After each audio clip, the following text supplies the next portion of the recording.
As good as Finding Nemo, Monsters Inc., and Up are, my all-time favorite Pixar movie is the superhero classic, The Incredibles. I don't really need an excuse to watch the movie again, but once I found out about all the secret moments Pixar snuck by me, I couldn't launch Disney Plus fast enough.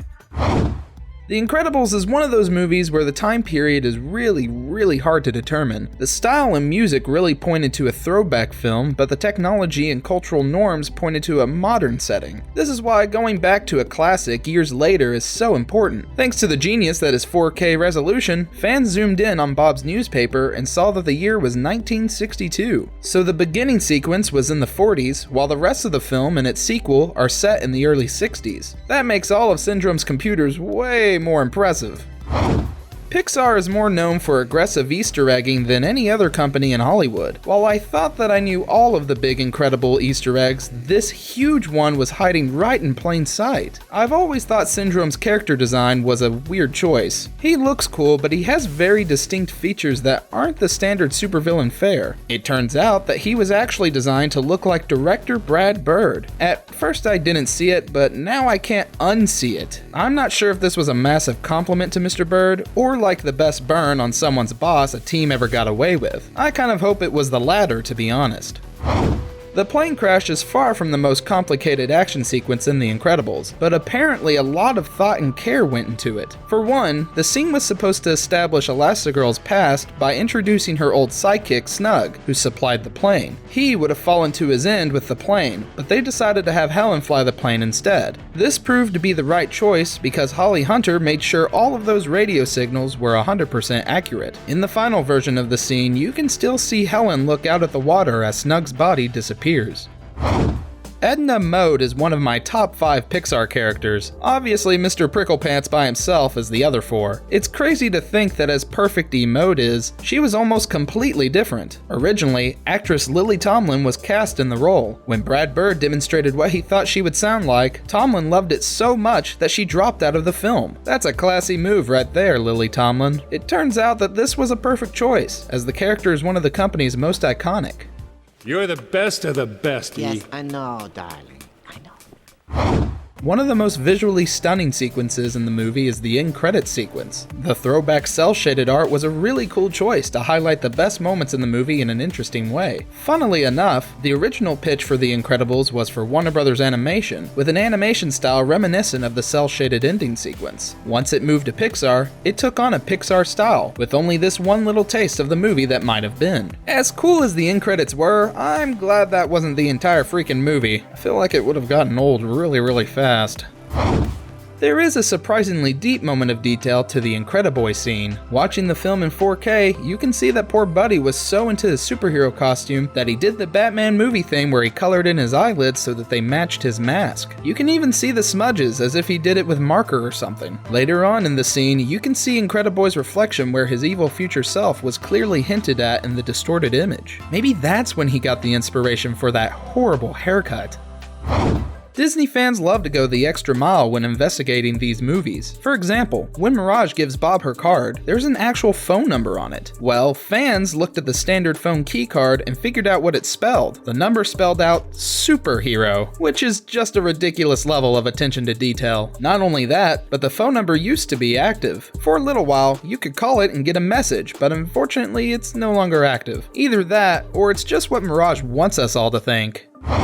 Samuel L. Jackson was cast as Frozone because they wanted the coolest voice possible for the ice-themed superhero. I mean, it was either him or James Earl Jones, but they did a great job with that casting. The Sam Jackson love actually made it into the film itself. The jewelry store sequence where a cop is aiming his weapon at Frozone while he reaches over to get a drink is a direct reference to a similar scene in Die Hard with a Vengeance. I'm guessing the scene in this children's movie that referenced Pulp Fiction didn't quite make it through the censors. Does he look like a bitch? Bob and Helen's wedding is full of Easter eggs. The chapel itself actually has an eye that looks like the Mr. Incredible logo in stained glass. I think that's 100% why they picked that particular church. If you look back at the superhero guests, you'll notice that they are all the ones that Bob finds out Syndrome terminated later. I think it's really weird that Bob and Helen are in their secret identities while a bunch of superheroes are their only guests. Doesn't that blow their cover just a little bit? Maybe the officiator is some sort of super priest. Who knows?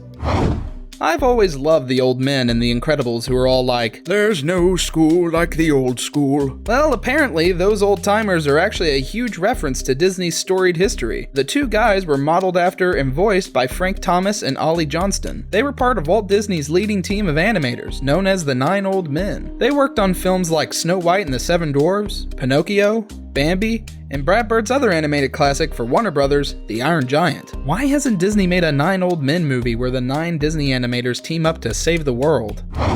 Did anyone else think that Jack Jack was a strange name? I guess it's not worse than Dash Ill now that I think about it. He's lucky his superpower was super speed and that Dash would work. Jack Jack, on the other hand, was almost too normal of a name. His actual birth name is John Jackson Parr. Apparently this nickname was based on the one Brad Bird's son Jack had when he was a baby. Hopefully the superpowers were based on Jack Bird's real life powers too, though I feel like I would have heard about that. When Mr. Incredible was interacting with Buddy, he accidentally called him Brodie instead of Buddy. This is a reference to Jason Lee's famous character from the Kevin Smith classic Mallrats. Clearly they were fans of Smith and Lee's work because apparently it was the actor's work in the movie Dogma that landed him the Syndrome role. He was apparently so forceful as Azrael that they knew he'd be perfect for their supervillain. Frankly, it's surprising that they didn't go for the movie's god Alanis Morissette, but whatever.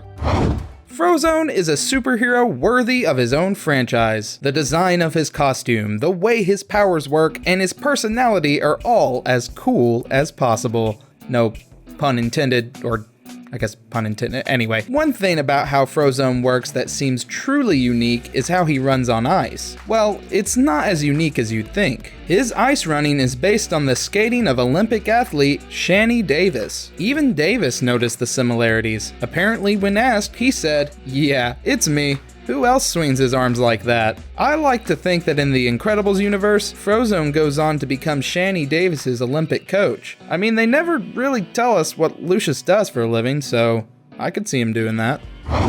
Bob's problems with Dash have to do with the fact that he's both too similar and different from his son. Dash's constant unending energy clearly lands him on Bob's last nerve instantly. That being said, he's got all the ego and bravado of his father as well. Also, the kind of blonde hair that would make an elf from Lord of the Rings jealous. If you aren't watching closely, you might miss this cute moment that shows just how similar this father-son duo really is. When Bob takes out the Omni Droid almost by accident, he lets out a little chuckle at the end. Well, when Dash does his scene-stealing sequence where he takes out all those henchmen, he lets out the exact same chuckle. It's really sweet that the two have so many things in common that they don't even realize.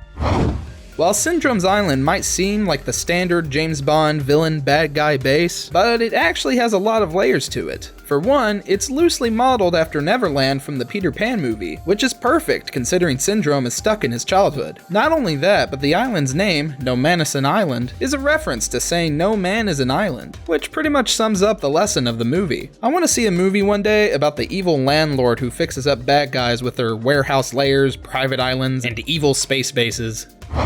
The name of Syndrome's master plan is Kronos. While that is a really cool master plan name, the story behind the name reveals that it was doomed from the start. Kronos was a titan from Greek mythology who overthrew his father Uranus to become god number 1. When it was predicted that he would be overthrown by his children, he tried to eat them all, until his son Zeus took him down and imprisoned him on Tartarus. I don't know why they didn't cover that in Disney's Hercules. If you think about it, this perfectly mirrors the Omnidroid slaying heroes to become more powerful until Mr. Incredible and his family take it out. Syndrome apparently didn't get the moral of the story.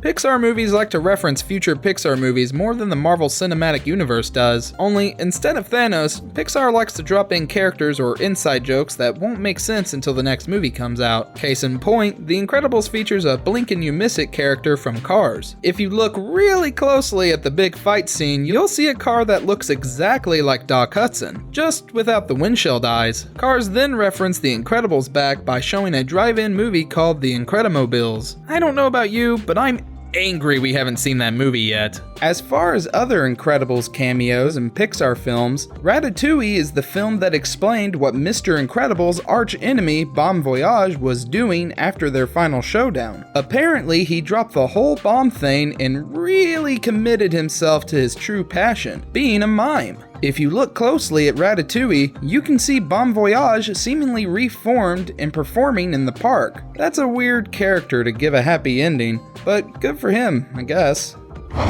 If you've ever thought that Dash sounds really accurate when he's out of breath, it's because it's really accurate. Apparently, Brad Bird is all about his actors committing to their roles. In order to sound like a superpowered kid who stayed one step ahead of Syndrome's henchmen all day, Bird made Fox go the extra mile. Literally. He had poor Spence do laps just to make sure he sounded perfectly out of breath. My one question remaining is whether Spencer Fox ran with normal human speed or super speed. If they didn't time him, we'll never know. My guess is that he wasn't quite able to break the sound barrier. That's likely why they recast the role for the sequel. Yeah, if you couldn't tell, the young actor Huck Milner took over the role for The Incredibles 2. Disney's story is that Spencer Fox aged out of his role and that his voice was different because of puberty. But I don't believe them. You just know if he'd hit supersonic while Brad Bird was making him run laps, he'd still be Dash today.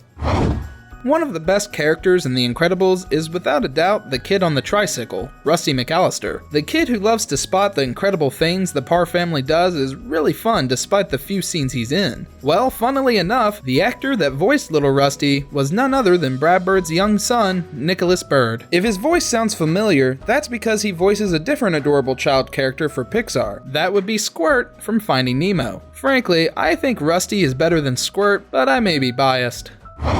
Clearly, Bob thought his superhero gig was gonna go through his entire adult life. While his time-saving lives gets most of the attention in the movie, it completely ignores the successful merchandise deal he clearly made early in his career. There's all kinds of Mr. Incredible merch out there that could have paid the bills, instead of that insurance job. Most notably, you can see the robber from the beginning drop a Mr. Incredible Pez dispenser, which I desperately want. Not only that, but in the dentist waiting room in Finding Nemo, you can see a kid reading a Mr. Incredible comic. I'm only a little bit jealous. Frankly, it's shocking that Marvel Comics hasn't gotten all over the Incredibles universe, now that Marvel and Pixar are both under the Mouse House. I'd love to read a Mr. Incredible run that shows how he met Elastigirl, his first team up with Frozone, and of course, the secret origin of Bon Voyage. Guess they don't really want to take my money.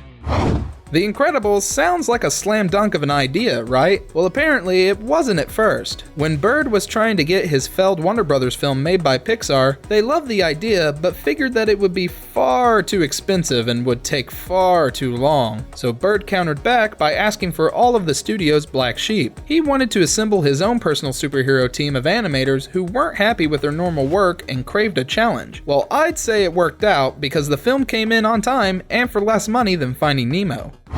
Some references are staring you right in the face when you don't see them. That's the case with the signs in the background of the scene where Mr. Incredible and Frozone are listening to the police scanner. You can clearly see signs for Andy's Restaurant, a reference to Andy from Toy Story, and Luxo's Deli, a reference to their Luxo Jr. short that started the whole company. The thing that's most surprising about these locations, that they weren't immediately added to Disney World. I don't know about you, but Luxo's Diner sounds pretty good to me.